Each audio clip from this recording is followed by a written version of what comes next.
Hey, if you want to input your SIM card into your Huawei Nova Y61, first you have to find the SIM tool, locate the SIM tray, input this SIM tool right here, and then press on it.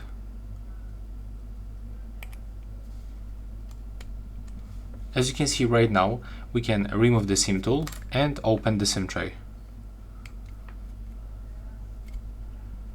Do this gently. And here we can find slot for the SD card, for the SIM card, and here for the SD card. So let's input our SIM card like this and input it into our phone. Just like this. Press with your finger,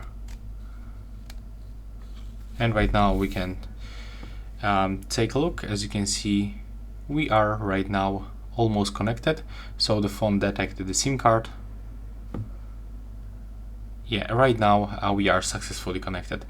When you open the settings, go to the mobile network and open the SIM management, you will find that the SIM card is input. So that's all. Bye!